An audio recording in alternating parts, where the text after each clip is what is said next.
terbaik bagiku dari semua yang kau katakan. Tiada dusta ku temui dari semua yang kau janjikan. Tiada yang tak terpenuhi.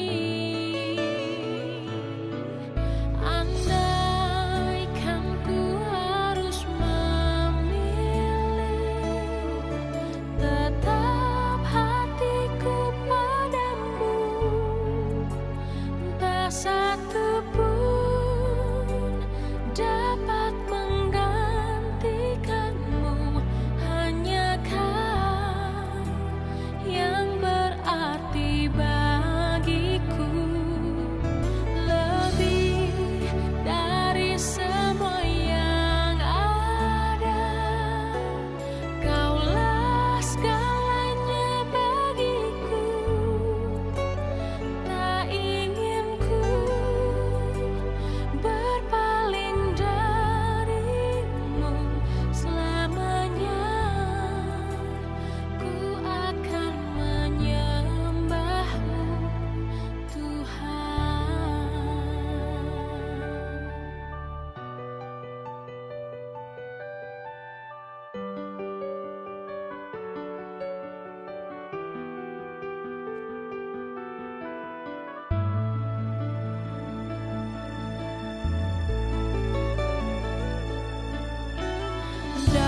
cinta Kau, Yesus Tuhan.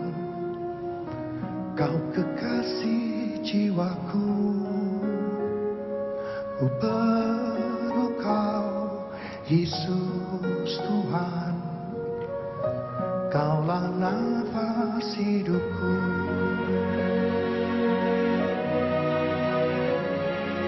Ku cinta Kau, Yesus Tuhan. Kau kekasih jiwaku, ku perlu Kau, Yesus Tuhan. Kaulah nafas hidupku.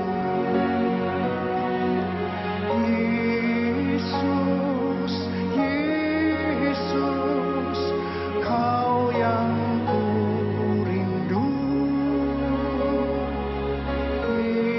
Yesus, Yesus, Kaulah segalanya. Yesus, Yesus, Kau yang ku rindu. Yesus, Yesus, Kaulah segalanya.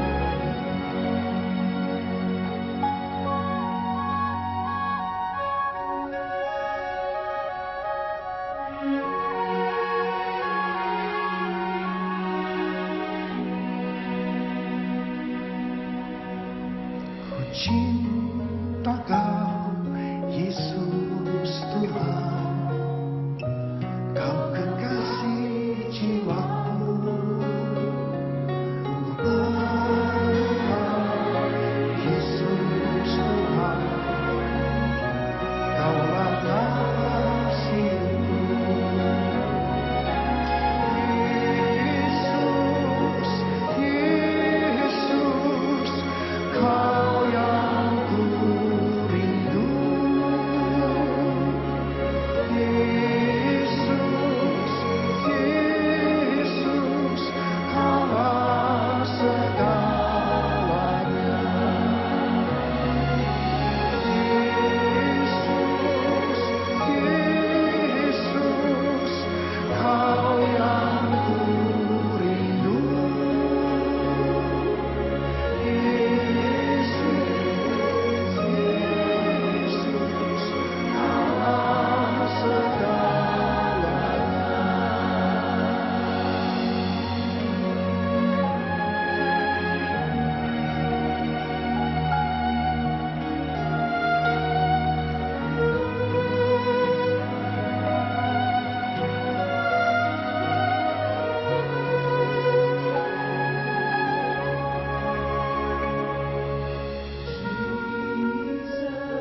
Selamat pagi Bapak Ibu Saudara, jemaat yang dikasihi Tuhan dan saudara-saudara sekalian yang pagi hari ini bergabung di dalam ibadah online GKA Immanuel Malang. Bersyukur kita boleh bersama-sama bersekutu kembali, ini semua adalah anugerah Tuhan. Sebelum kita beribadah bersama-sama saudara-saudara, mari kita memperhatikan beberapa warta berikut ini. Ibadah anak online GKA Immanuel Malang akan diadakan jam 8.30 pagi ini melalui YouTube GKA Immanuel Malang. Komunitas tunas remaja, komunitas bagi mereka yang duduk di kelas 7, 8, dan 9 akan diadakan jam 4 sore melalui Zoom meeting gereja. Persekutuan doa pagi akan diadakan setiap hari Senin sampai Sabtu jam 5 pagi dengan menggunakan Zoom meeting gereja. Jemaat diundang untuk mengikutinya. Pemahaman Alkitab akan diadakan hari Selasa jam 6 sore dan dilanjutkan persekutuan doa jam 7 malam melalui Zoom meeting gereja. Kamis ini jam setengah 7 sore sampai jam 8 malam akan diadakan ceramah bagi jemaat untuk mengucap syukur kepada Tuhan. Acara ini akan diadakan melalui Zoom meeting gereja, mengundang jemaat untuk dapat mengikutinya. Ibadah doa pagi akan diadakan hari Sabtu jam 7 pagi. Doa pagi dilakukan di rumah masing-masing dengan penuntun doa yang dibagikan melalui WA Group GKA Immanuel. Komunitas pemuda remaja diadakan hari Sabtu jam 5 sore dan bagi yang tidak sempat mengikuti bisa mengikutinya pada hari Minggu jam 5 sore melalui Zoom meeting gereja. Minggu depan, tanggal 31 Oktober 2021, pukul 7 pagi, kita akan kembali beribadah dan firman Tuhan dilayani oleh Saudara Suryanto dengan tema Pelayanan dan Reformasi. Demikian seluruh warta kita hari ini. Selamat beribadah, Tuhan Yesus memberkati.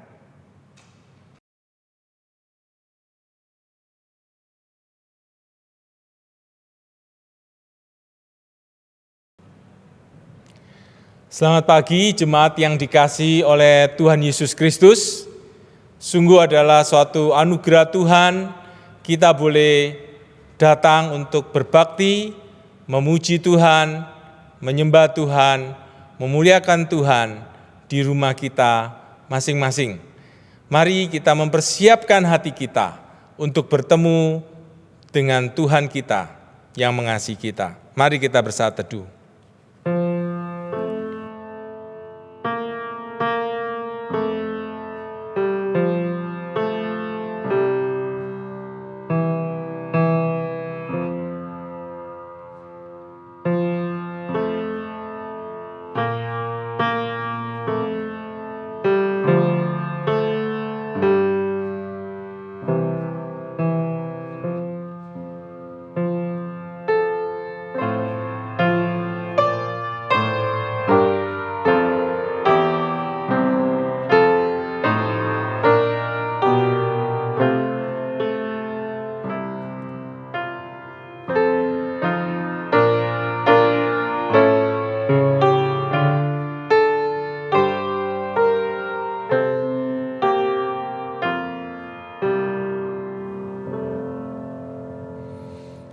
Mari jemaat yang dikasihi oleh Tuhan, kita bangkit berdiri. Panggilan ibadah kita dari Mazmur 113 ayat yang kedua sampai yang ketiga berkata, kiranya nama Tuhan dimasyhurkan sekarang ini dan selama-lamanya. Dari terbitnya sampai terbenamnya matahari, terpujilah nama Tuhan. Pertolongan kita adalah dari Tuhan yang menciptakan langit dan bumi, yang tetap memelihara segenap ciptaannya dengan kasih setia, dan yang tidak pernah meninggalkan hasil perbuatan tangannya sampai selama-lamanya. Turunlah atas kita sekalian, damai sejahtera, anugerah, dan kasih dari Allah Bapa, Allah Putra, dan Allah Roh Kudus. Amin. Mulia bagi Allah, kasih-Nya besar untuk kita orang berdosa.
Mari kita masuk di dalam doa. Bapa di dalam surga, kami sungguh bersyukur Engkau menciptakan kami dan Engkau tidak pernah meninggalkan perbuatan tangan Tuhan. Tuhan adalah Tuhan yang bertanggung jawab, yang menjaga, yang memegang janji-janji Tuhan. Kami bersyukur kami boleh menjadi anak-Mu ketika kami percaya kepada Kristus. Seluruh dosa kami diampuni, pintu surga boleh terbuka, kami boleh diselamatkan Tuhan. Kami akan beribadah pada saat ini Tuhan, sebagai anak-Mu kami mau memuji-muji Tuhan, menyembah Tuhan, beribadah kepada Tuhan. Berkatilah ibadah ini dari awal sampai akhirnya. Terpujilah nama Tuhan, dalam nama Tuhan Yesus kami berdoa. Amin. Saudara sekalian, silakan saudara boleh duduk. Kita memuji Tuhan, sangat besar anugerah-Nya. Pembaru hidupku, dulu sesat, kini boleh pulang. Buta disembuhkan.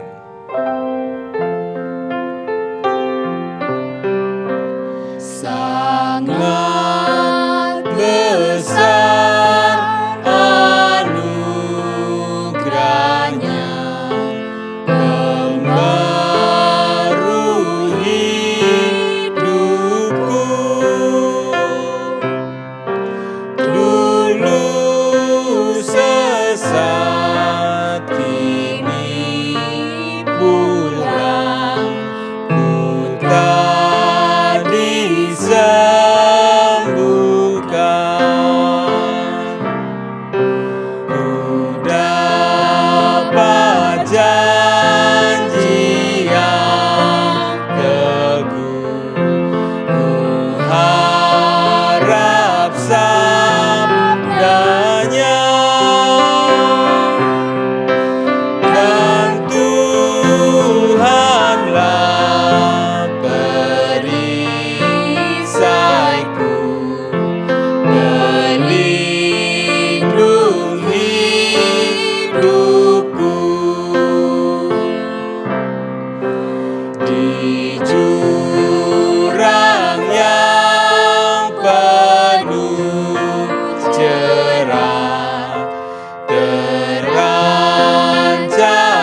mari kita datang kepada Tuhan mengakui dosa-dosa kita.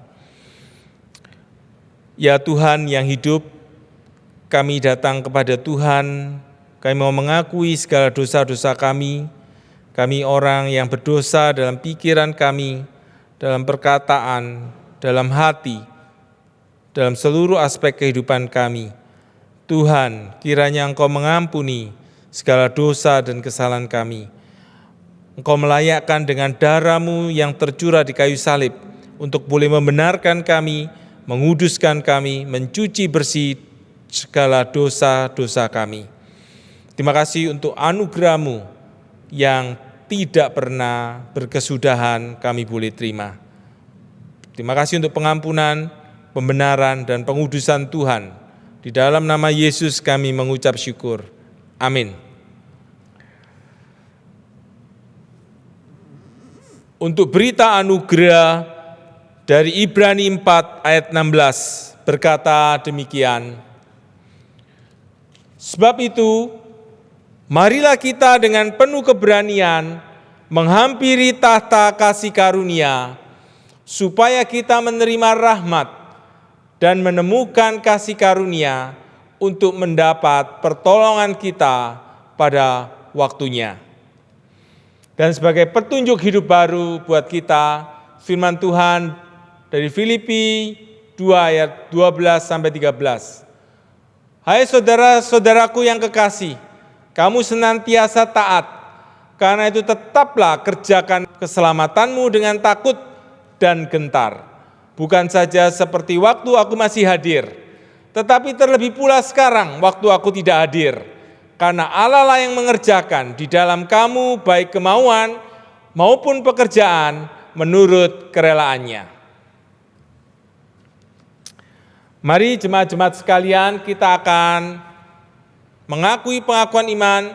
Mari jemaat bangkit berdiri dan kita akan mengaku pengakuan iman kita bersama dengan orang percaya di segala tempat dan abad. Demikian pengakuan kita.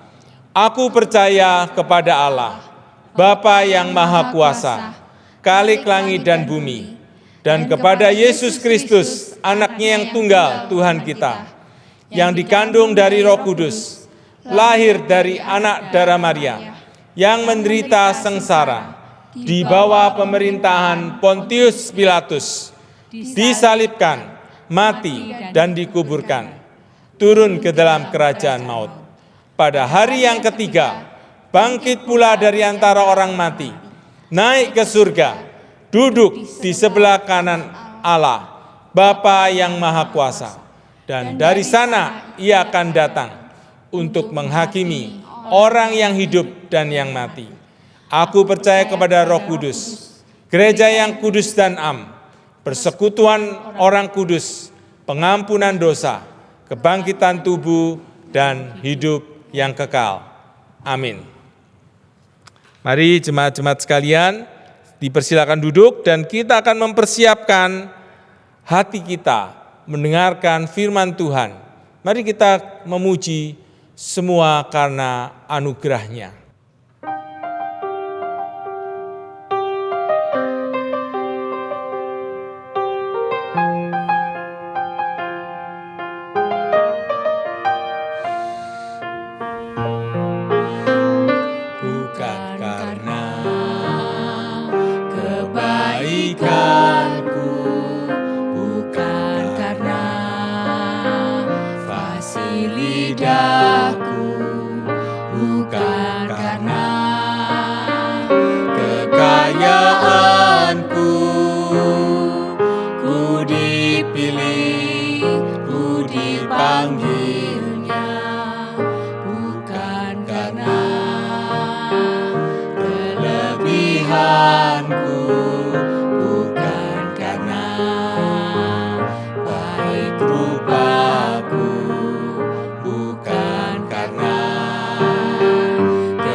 Kecakapanku, ku dipanggil, ku dipakainya. Bila aku dapat, itu karenanya. Bila aku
Selamat pagi saudara-saudara yang dikasihi Tuhan. Kita bersyukur kita bertemu kembali dan kita boleh merenungkan firman Tuhan bersama-sama pada pagi hari ini. Tema kita hari ini adalah tantangan dan godaan dalam melayani Tuhan.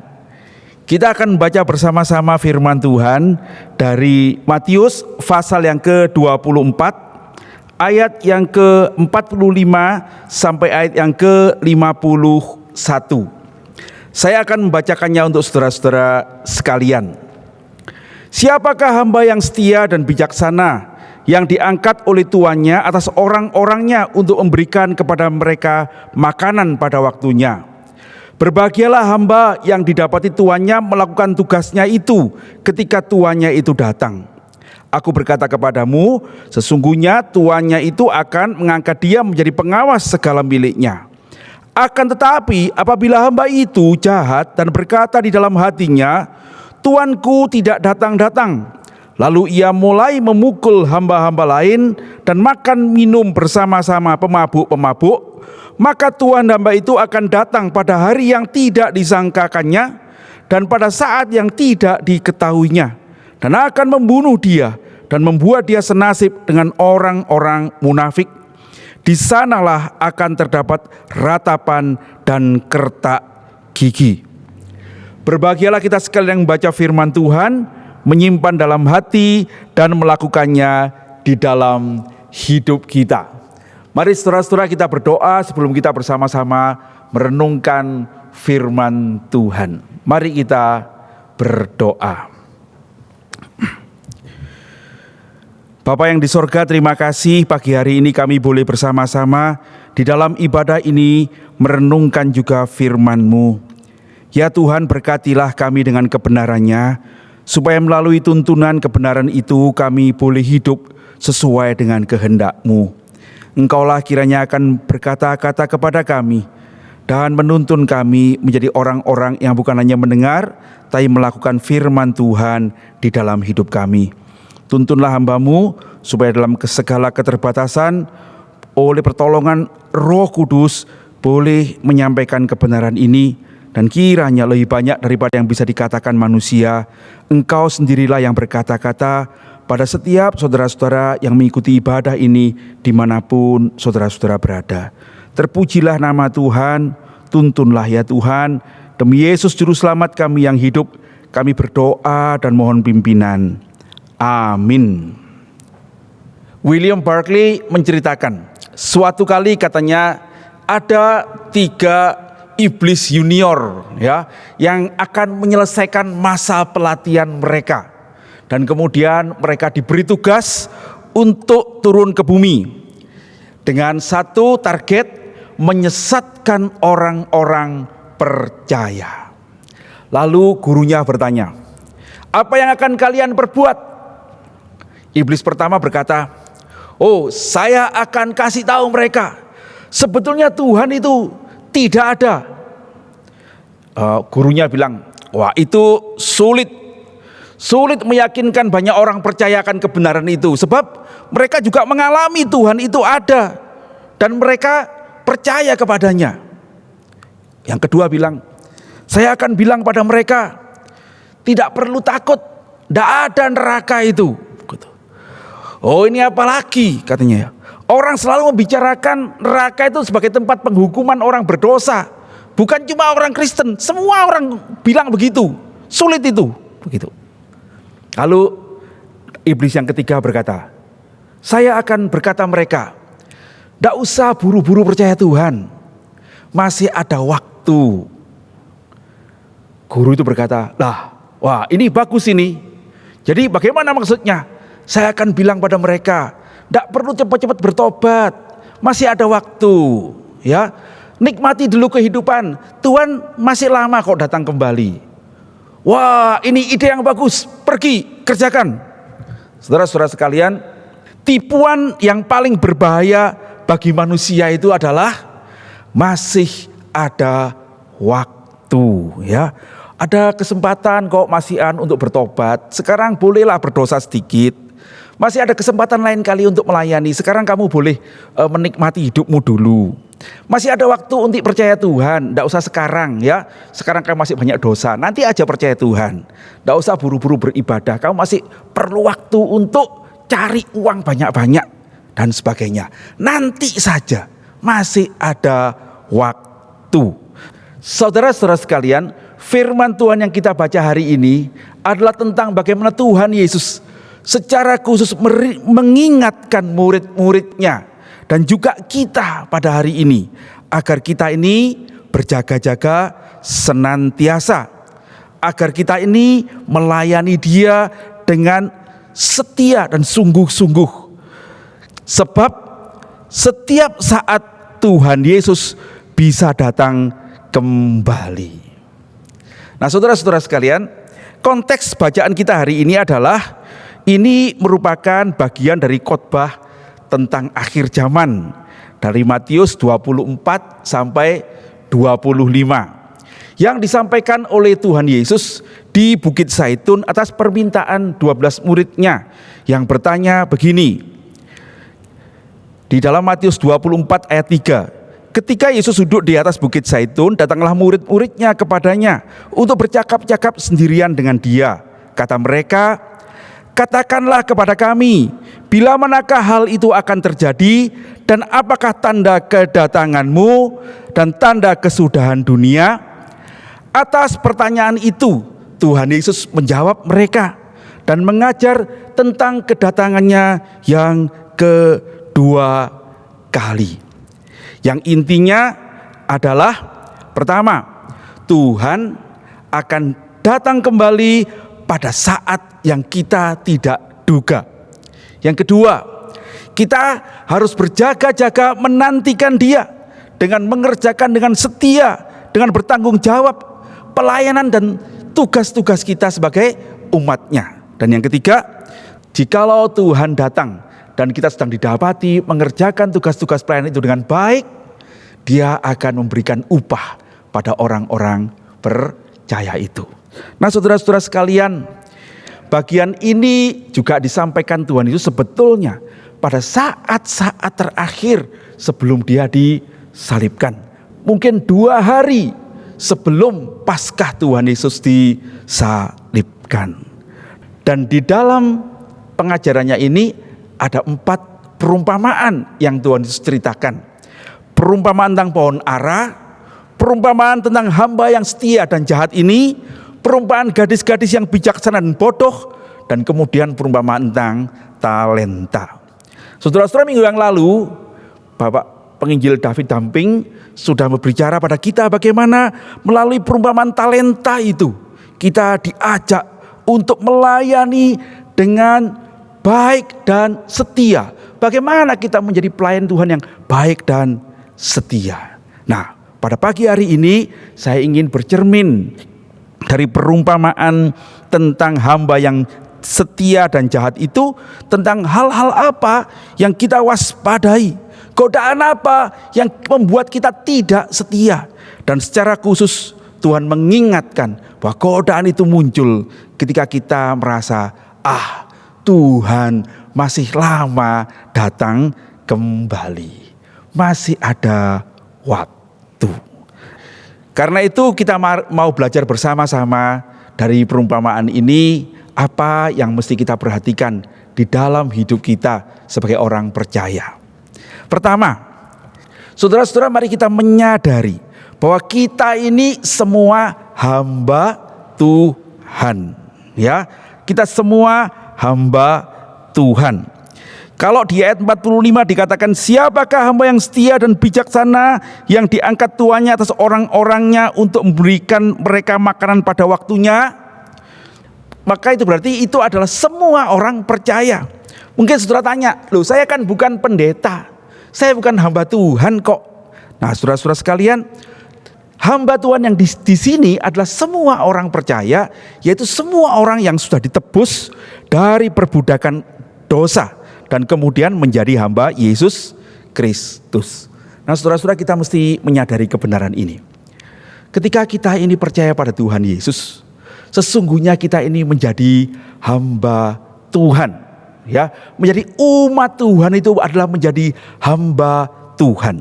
Saudara-saudara, dalam perjanjian lama, ketika Tuhan membebaskan umat Israel dan membawanya ke Gunung Horeb, Dia kemudian memberikan 10 hukum Taurat. Dan apa yang dikatakan Tuhan di awal 10 hukum itu, Tuhan berkata begini, bukan? Akulah Tuhan Allahmu yang membawa engkau keluar dari tanah Mesir, dari tempat perbudakan. Saudara-saudara, umat Tuhan itu dahulu adalah budak di tanah Mesir. Dan ketika mereka dibebaskan oleh Tuhan, bukan berarti kemudian mereka bebas merdeka, tidak ada tuannya, begitu bukan ya. Tetapi Tuhan sekarang mengatakan, akulah yang membawa kamu keluar. Kamu dahulu adalah budak di tanah Mesir, sekarang kamu keluar menjadi hambaku. Ya, hambaku. Sebab itu kemudian kita menemukan Tuhan berfirman untuk memberikan hukum-hukum bagi umatnya, hamba-hambanya itu untuk ditaati. Saudara-saudara sekalian, di dalam Roma 6 ayat 22 dikatakan begini. Tetapi sekarang, setelah kamu dimerdekakan dari dosa dan setelah kamu menjadi hamba Allah, kamu beroleh buah yang membawa kamu kepada pengudusan, dan sebagai kesudahannya ialah hidup yang kekal. Nah saudara-saudara, kamu yang dimerdekakan dari dosa dan kemudian menjadi hamba Allah itu siapa? Itu adalah semua orang percaya. Kalau kita membaca Roma pasal 6 ini, kita mengerti konteksnya ini adalah baptisan. Ya, Paulus itu mengatakan siapa yang dibaptis di dalam Kristus sesungguhnya, ia telah mati bersama Kristus bagi dosa dan kemudian dihidupkan kembali bersama Kristus di dalam hidup yang baru, begitu ya. Dan kemudian dikatakan karena itu berpikirlah saudara-saudara, kamu sekarang bukan lagi hamba dosa, tetapi kamu sekarang menjadi hamba Kristus. Nah, itu konteksnya sehingga dikatakan kamu dimerdekakan dari dosa dan sekarang kamu telah menjadi hamba Allah. Nah, saudara-saudara, di situ kita mengerti bahwa kita semua ini ada hamba Allah. Dengan begitu, kita mengerti bahwa perumpamaan ini bukan ditunjukkan untuk saya, hamba Tuhan. Begitu ya, bukan ditunjukkan oleh orang-orang yang melayani Tuhan dalam status rohaniwan itu, tapi semua orang percaya. Semua kita yang sudah diselamatkan oleh Yesus Kristus. Ya. Kedua, saudara-saudara, peringatan ini juga adalah bagi kita yang setia melayani, yang sedang melayani Tuhan, yang sedang menjadi hamba Tuhan. Perhatikan saudara-saudara, bahwa hamba yang setia dan hamba yang jahat itu nampaknya menunjuk pada orang yang sama. Mari kita lihat ya, di dalam ayat 46 sampai 48 itu. Perhatikan begini. Berbahagialah hamba yang didapati tuannya melakukan tugasnya itu ketika tuannya itu datang. Aku berkata kepadamu, sesungguhnya tuannya itu akan mengangkat dia menjadi pengawas segala miliknya. Akan tetapi apabila hamba itu menjadi jahat dan berkata dalam hatinya, tuanku tidak datang-datang dan seterusnya. Ya, jadi apabila hamba itu jahat, jadi hamba yang mana ini? Hamba itu adalah hamba yang melakukan hal yang baik itu ya, setia itu ya. Nah saudara-saudara sekalian, itu menjadi peringatan bagi kita semua. Kita yang sedang melayani, kita sedang bersama-sama di rumah Tuhan ini. Saudara-saudara, kita diingatkan kalau kita tidak hati-hati, kita bisa menjadi jahat. Kenapa kok kita menjadi jahat? Kenapa kita kehilangan kesetiaan kita? Kenapa kita kehilangan kebaikan kita? Katanya karena ada pikiran dalam hati kita yang berkata, Tuhanku tidak datang-datang. Tuhan masih lama kok datangnya. Nah saudara-saudara sekalian, kalau kita perhatikan ayat yang kita baca ini, apa yang terjadi ketika kemudian hamba ini merasa Tuhannya tidak datang-datang? Saudara-saudara sekalian, dia kemudian kehilangan kesadaran tentang tanggung jawab dan pekerjaannya. Itu yang pertama. Yang kemudian kita menemukan dia kemudian kehilangan identitas dirinya. Dia lupa kalau dia itu hamba, dan kemudian dia menganggap dirinya tuan, dia mah penting, dan kemudian dia memukuli hamba-hamba yang lain. Dan kemudian dia kehilangan penguasaan dirinya dan pergi mabuk-mabukan dengan orang-orang yang tidak kenal Tuhan itu. Dia kemudian menjadi serupa dengan dunia ini. Kenapa? Dia masih mau menikmati hidupnya karena dia pikir Tuhan masih lama kok datang ya.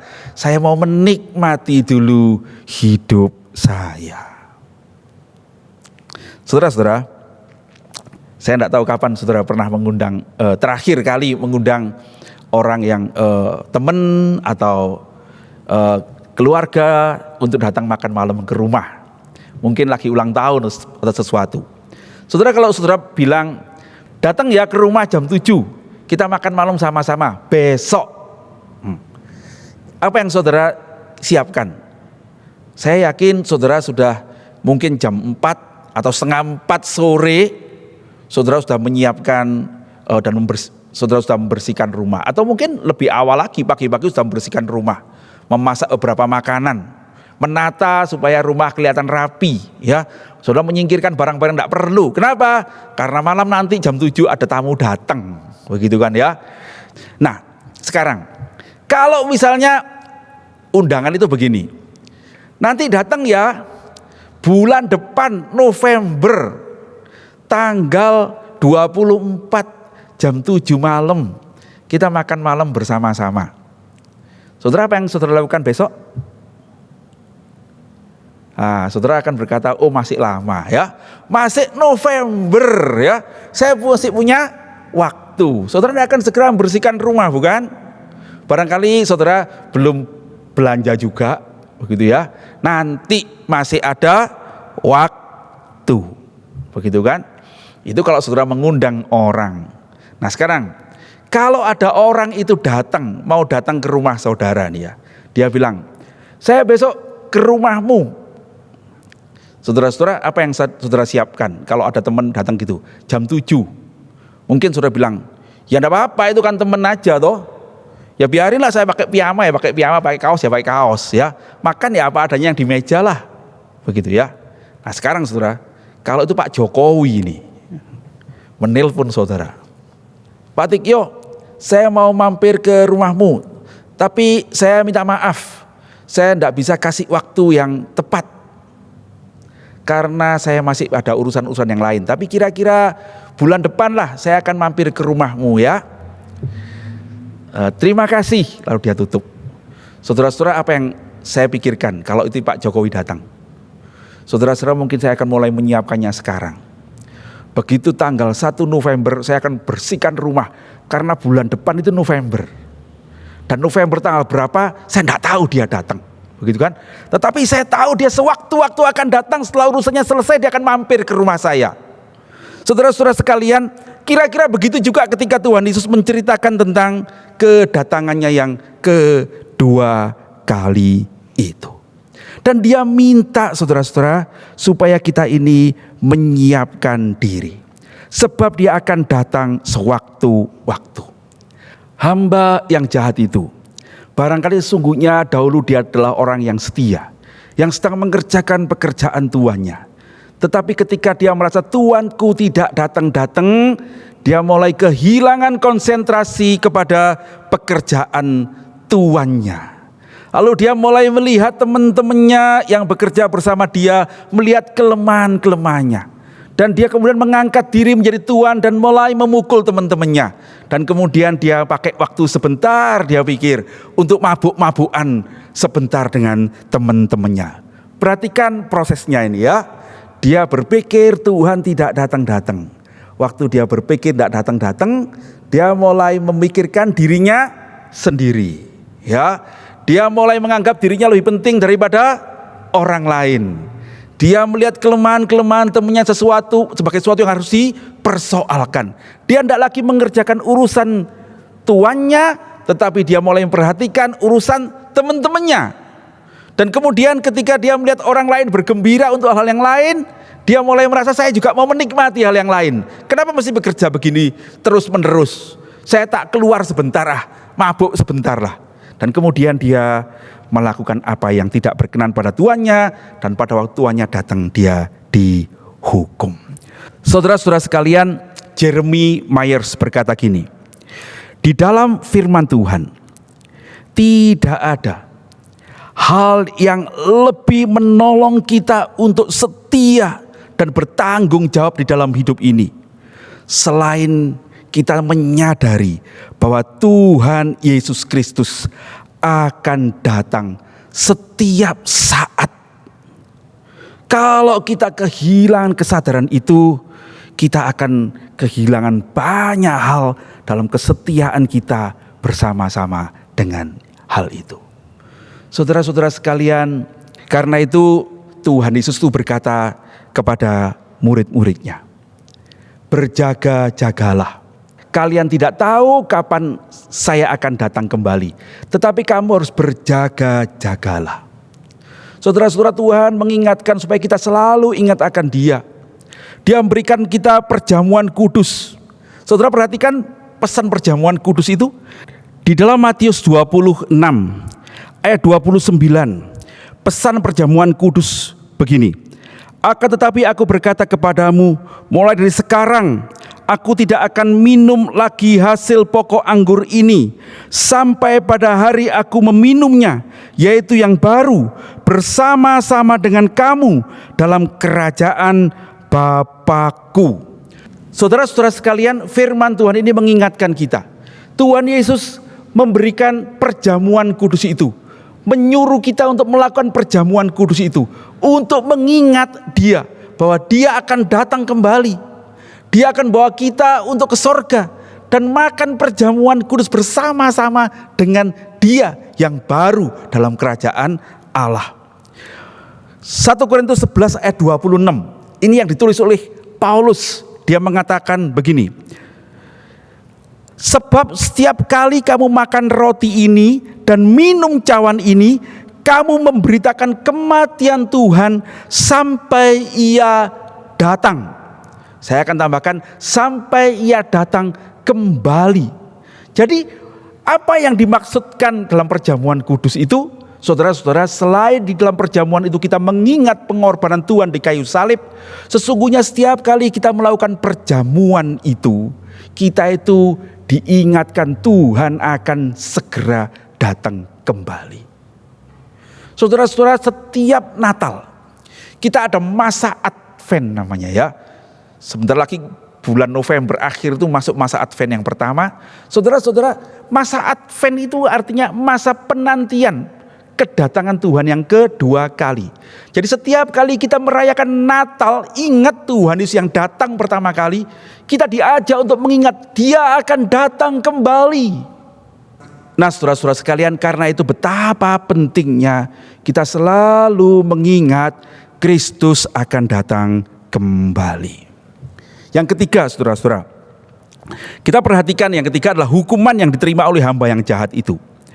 Dikatakan Tuhan itu akan datang pada hari yang tidak disangkanya, pada saat yang tidak diketahuinya. Ayat 50. Jadi artinya bisa jadi itu adalah saat yang sama sekali tidak kita sadari. Dan apa yang akan dilakukannya? Ayat 51 dikatakan, dan dia akan membunuh dia dan membuat dia senasib dengan orang-orang munafik. Di sanalah akan terdapat ratapan dan kertakan gigi.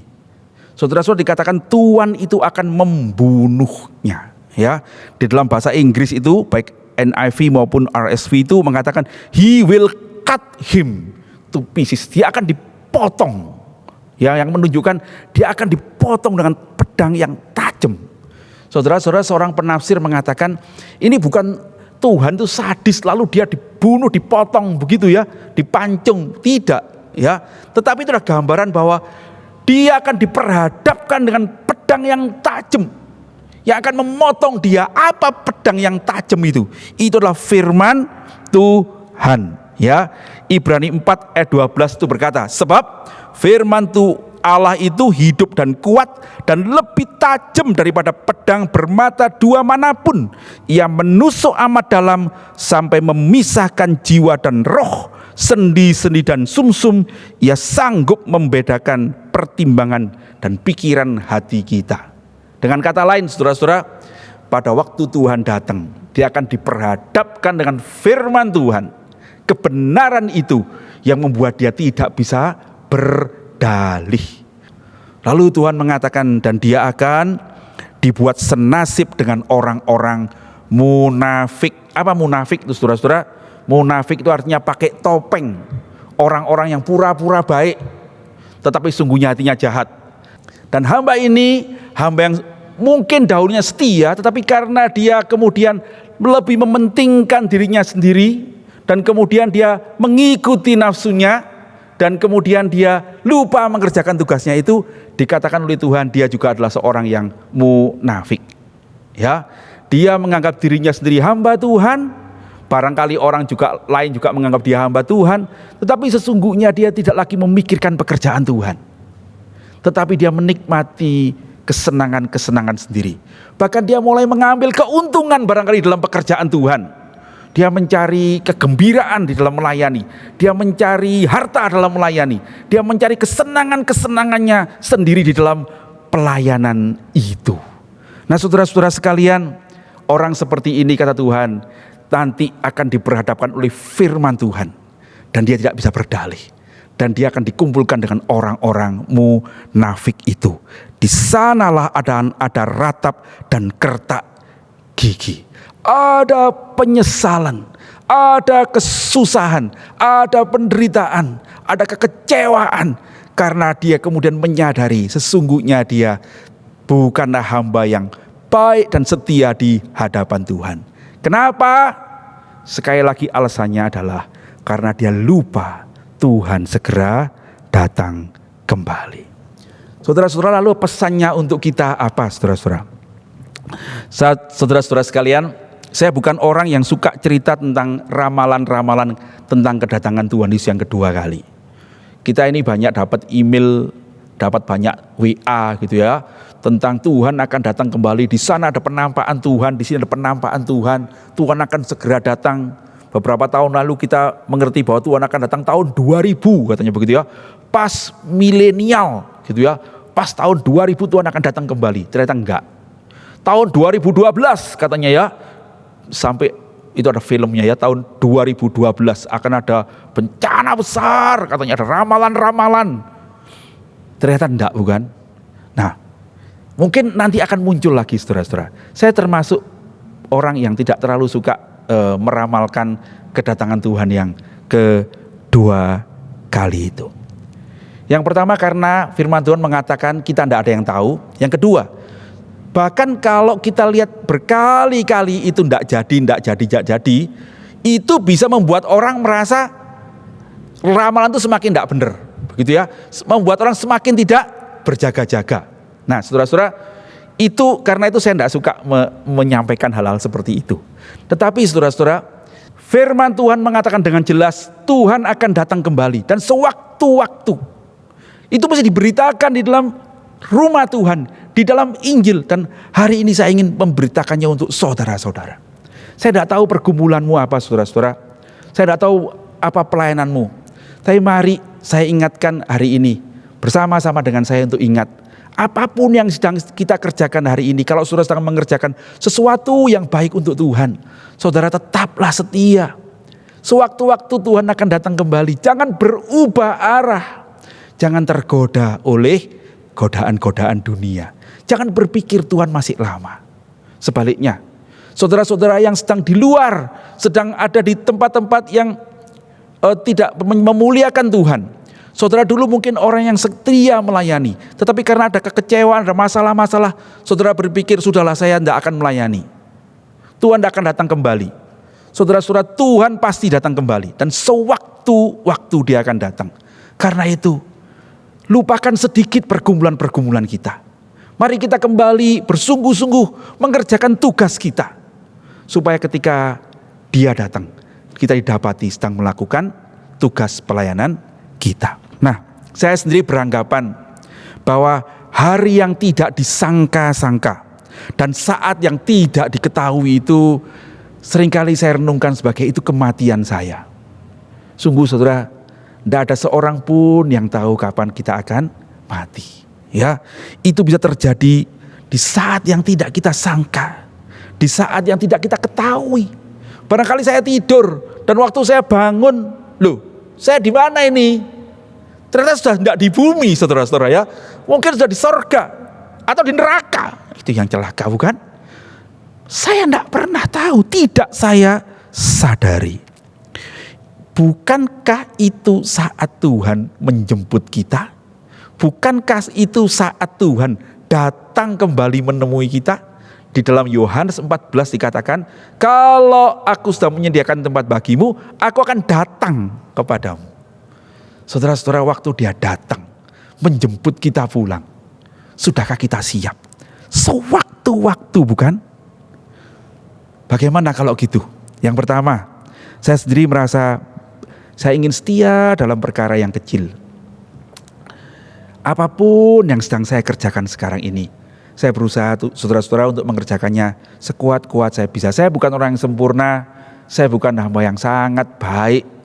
Saya punya banyak kelemahan, tetapi saya berusaha. Tuhan, seandainya saya punya kesempatan untuk melakukan sesuatu yang kecil aja, tolong saya untuk setia. Dan kalau saya keliru atau saya ketiduran, saya lalai, segera saya akan berusaha, Tuhan, saya mesti kembali. Begitu ya. Saudara-saudara, kita punya banyak kelemahan. Tapi mari kita melakukan dengan setia yang kecil itu. Kalau ada hal yang kurang baik, yang kurang tepat, segeralah berbalik, segeralah bertobat. Sebab kita tidak tahu apa kita masih punya waktu lebih panjang lagi. Yang kedua, saudara-saudara, mari kita memikirkan apa yang baik. Jangan membenci saudara seiman kita. Jangan melihat kelemahan-kelemahannya lalu itu menjadikan gangguan yang membuat kita tuh sakit hati dan terganggu dan sebagainya. Tapi tunjukkanlah kasih. Begitu bukan? Hamba yang setia dan menjadi jahat itu, ketika dia melihat teman-temannya dan dia mengangkat diri lebih tinggi dari temannya dan mulai menghukum, memukul mereka. Apa gunanya kita memelihara permusuhan dan pertengkaran di antara kita? Saudara-saudara, kalau kita tahu Tuhan akan datang kembali, bukankah lebih baik kita saling menolong, kita saling menguatkan, kita saling mengasihi? Bukankah kalau Tuhan datang, betapa baiknya kalau kita ini sedang didapati Tuhan, sedang menolong saudara kita yang lemah, bukan menghakimi dia gitu. Biarlah Tuhan yang menghakimi, bukan kita. Ya, biarlah Tuhan yang menentukan apa yang baik dan yang buruk. Bagian kita adalah seperti perintah Tuhan, kasihilah sesamamu. Ya, hendaklah kamu saling mengasihi sebagai murid-muridku. Bersaksilah dalam kasihmu itu pada dunia. Yang terakhir, saudara-saudara, mari kita tidak mengikuti nafsu kita untuk menjadi serupa dengan dunia ini. Semua kita ini punya rahasia, ya. Kita ini punya dosa-dosa yang masih kita mau simpen, mau kita nikmati. Saya juga ada, saudara-saudara ya. Dan kadang-kali ada waktu-waktu kita merasa, ingin menikmati sedikit. Saudara-saudara sekalian, firman Tuhan hari ini mengingatkan kita. Ketika kita bersama dengan pemabuk-pemabuk itu, Tuhan bisa datang sewaktu-waktu. Karena itu ingatlah, ya, jangan mengikuti nafsu ini. Ada satu kisah nyata, saudara-saudara, ada seorang pendeta yang sangat berbakat dan dia menyampaikan firman Tuhan dengan baik, tetapi dia jatuh dalam dosa berzinahan dengan seorang jemaatnya, ya. Untuk beberapa waktu dia bisa menutupi dosanya itu, tetapi kemudian ketahuan dan akibatnya dia kemudian dilepaskan dari jabatan penggembalaan di gerejanya. Dia bertobat, saudara-saudara, dan kemudian ketika dia ditanya, apa pesanmu untuk saudara-saudara yang melayani?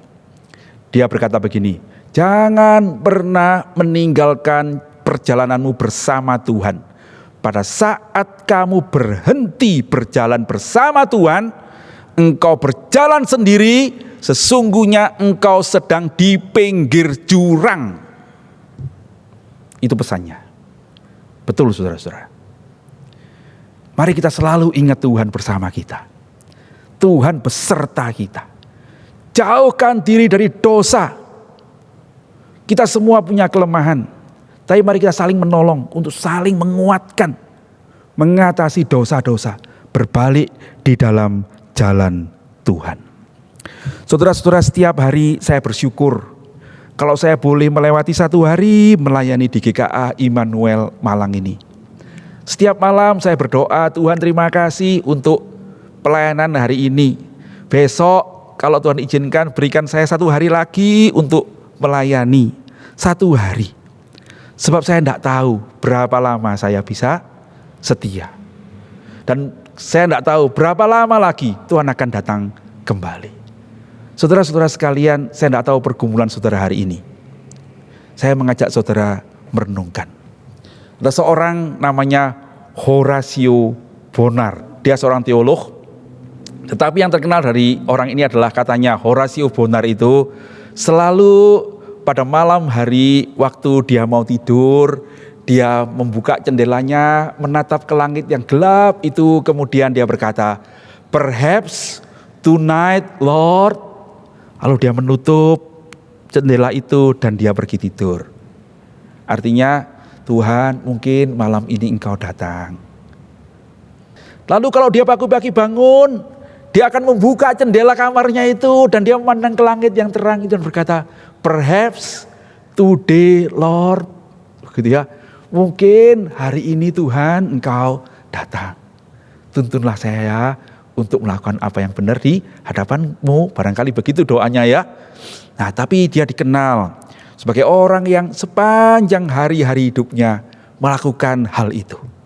Dia selalu membuka jendelanya dan menantikan kedatangan Tuhan. Itu menuntun hidupnya, pelayanannya, dan dia menjadi berkat. Haleluya. Saya berdoa saudara-saudara, demikian juga dengan kita. Mari kita ingat, Tuhan akan datang kembali. Kalau jadi seorang ayah, jadilah ayah yang baik untuk anak-anakmu. Jadilah suami yang baik untuk istrimu. Kalau saudara seorang istri, jadilah ibu yang baik untuk anakmu. Jadilah istri yang baik untuk suamimu. Kalau seorang anak, jadilah anak yang baik untuk orang tuamu. Ya, jadilah saudara yang baik untuk saudara-saudaramu. Lakukanlah apa yang baik. Lakukanlah dengan harapan ketika Tuhan datang kembali, kita didapati sebagai hamba yang baik dan setia. Jangan menjadi hamba yang jahat karena kita lupa Tuhan akan segera datang pula. Tuhan kiranya menuntun hidup kita sekalian. Amin. Mari kita berdoa. Terima kasih Tuhan, firman-Mu hari ini mengingatkan kami supaya kami hidup berhati-hati karena kami tahu sesungguhnya sewaktu-waktu Engkau akan datang kembali. Terima kasih untuk firman ini. Kami berdoa untuk semua saudara-saudara yang merenungkannya. Ya Tuhan, dengarkanlah doa saudara-saudara. Biar Engkau sendiri akan menuntun saudara-saudara semua untuk bisa melewati pergumulan-pergumulan mereka sebagai umat-Mu dengan mengingat akan Engkau, Juru Selamat, Tuhan dan penuntun hidup kami sekalian. Buatlah kami selalu berjalan bersama-Mu, selalu waspada menghadapi pergumulan-pergumulan dan dosa, dan tuntunlah kami ya Tuhan, sewaktu-waktu Engkau datang, didapati sedang melakukan tugas pelayanan yang Tuhan percayakan kepada kami.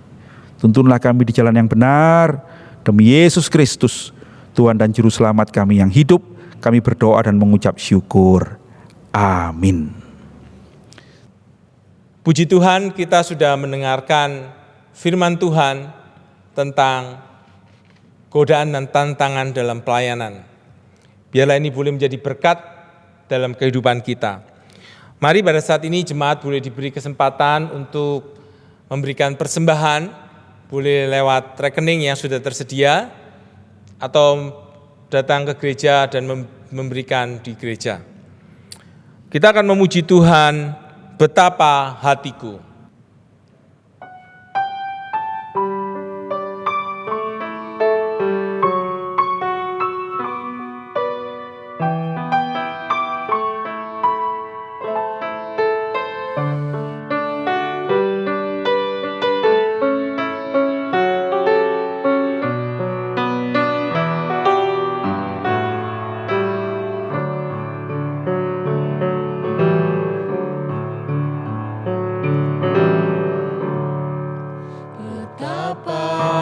hatiku. Berterima kasih Yesus, Kau mengasihiku, Kau memilikiku. Hanya ini Tuhan persembahanku, segenap hidupku, jiwa dan ragaku, sebab tak ku miliki harta kekayaan yang cukup berarti untuk ku persembahkan. Hanya ini Tuhan permohonanku, terimalah Tuhan persembahanku, pakailah hidupku sebagai alatmu seumur hidupku.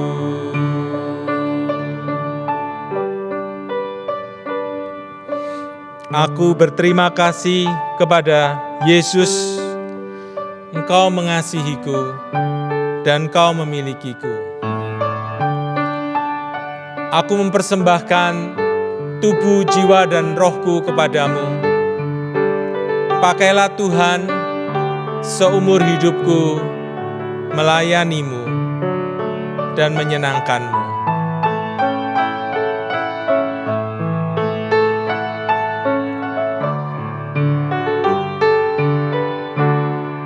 Hanya ini Tuhan persembahanku, segenap hidupku, jiwa dan ragaku, sebab tak ku miliki harta kekayaan yang cukup berarti untuk ku persembahkan. Hanya ini Tuhan permohonanku, terimalah Tuhan persembahanku, pakailah hidupku sebagai alatmu seumur hidupku.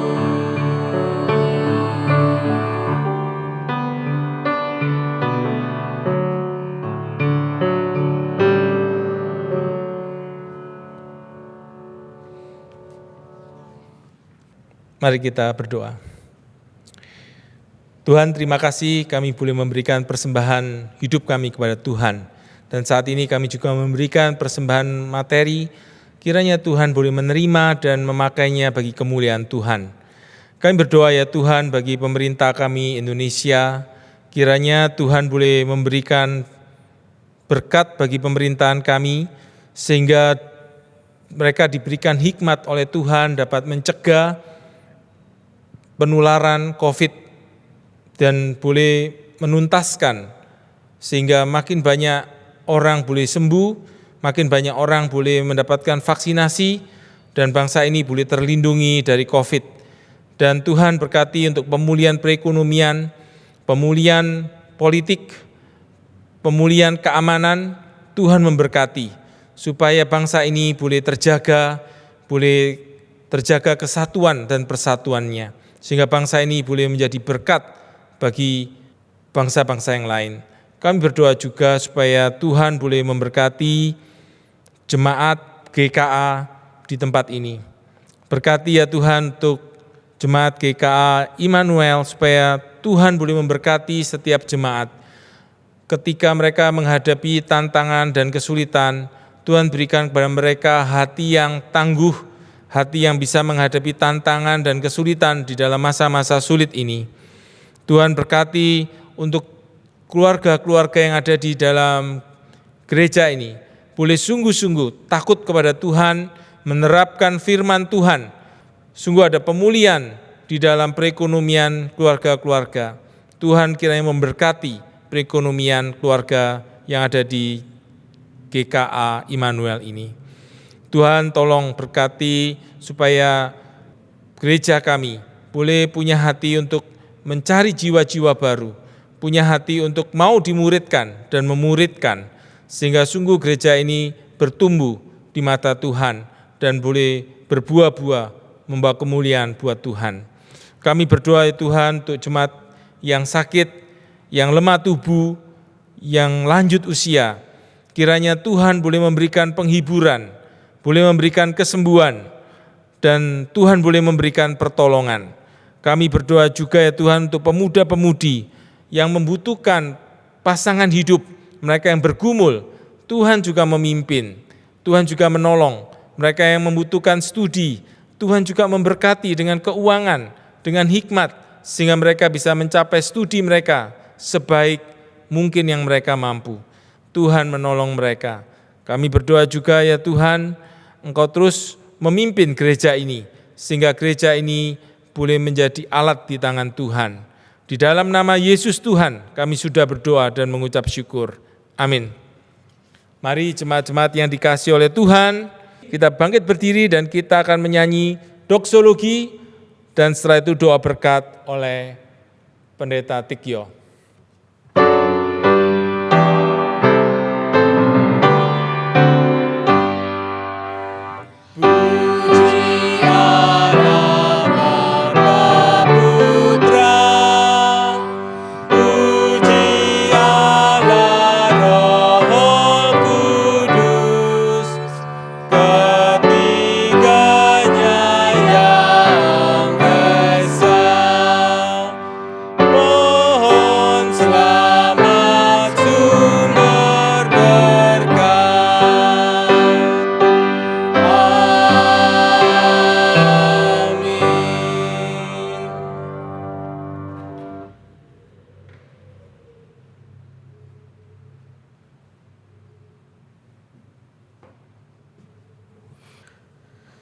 Jemaat yang dikasihi Tuhan, sekarang arahkanlah hatimu kepada Tuhan dan terimalah berkat Tuhan menyertai saudara-saudara. Kiranya kasih karunia, damai sejahtera, pimpinan dan tuntunan dari Allah Bapa, Allah Putra, dan Allah Roh Kudus menyertai saudara-saudara sekalian, supaya hidupmu memuliakan Tuhan, hidupmu menjadi berkat bagi sesamamu, dan kau menemukan sukacitamu di dalam mengikut Dia, menjadi muridnya dari sekarang ini sampai selama-lamanya. Amin.